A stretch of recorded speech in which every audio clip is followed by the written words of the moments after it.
আমি বিরিয়ানিটা খেতে চাই এখানে, কাচ্চি বিরিয়ানি, ইলিশের বিরিয়ানি, ইলিশ পোলাও কালকে খাবো। ফুচকা এখানে কি ভালো, তাহলে আমি অ্যাটলিস্ট যাওয়ার আগে একবার খেয়ে যাবো। ইনস্টাগ্রামের যে পেজটা সেটা এখানেরই আমার একজন শুভাকাঙ্ক্ষী করে দেয়।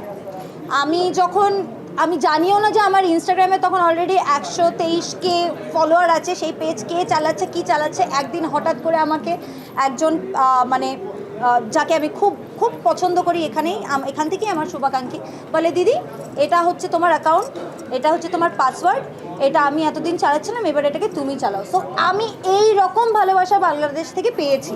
তো সেখান থেকে আমি এটা বলবো না যে রিসার্চ আমাকে আলাদা করে করতে হবে, বরং আমি বলবো যে এখানে মানুষ আমাকে অনেক বেশি চেনে, বরং এতটা বোধহয় আমি নিজেকেও নিজে এখানে রাখি না যতটা আমি ভালোবাসা পেয়েছি বাংলাদেশের মানুষজনের কাছ থেকে।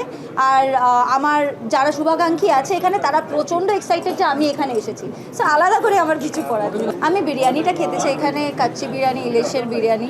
আমি রিসেন্টলি শুনেছি চিকেন ইলিশ পোলাও, তারপরে হচ্ছে চিকেন ঘি রোস্ট নাকি এখানে সবাই খুব খায়। আমরা যেমন ওখানে খুব ওই মুরগির টালটালে ঝোল খাই, তেমন এখানে সবাই খুব সুন্দর আর কি ইলিশ পোলাও কালকে খাবো। সো অনেক খাবার আছে যে, আর তার উপর আমি এখানে অনেক দিনের জন্য আসবো, তো খাবার দাবার কম খেয়েই আসবো যাতে এখানে অনেক দিন অনেক বেশি খাবার খেতে পারি। ফুচকা এখানে কি ভালো, তাহলে আমি অ্যাটলিস্ট যাওয়ার আগে একবার খেয়ে যাবো, কারণ আমি ফুচকা খেতে খুব ভালোবাসি। আমি এসেছি ত্রিপুরা হয়ে, তো আমি প্রায় 5-6 ঘন্টা ধরে বাই রোড এসেছি। সো আমি অনেকটা বাংলাদেশের মানে ল্যান্ডস্কেপ দেখে নিয়েছি।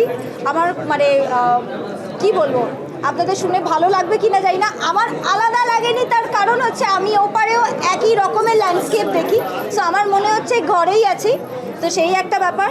আর একটা জিনিস হচ্ছে বাংলাদেশের মানুষজনের যে আতিথেয়তা, আন্তরিকতা, আর মানুষকে আপন করে নেওয়ার যে একটা দক্ষতা আছে, সেটাকে নিয়ে আমি খুশি, বা আমি খুব মানে লাকি মনে করছি যে আমি এতটা ভালোবাসা এই জায়গা থেকে পাচ্ছি।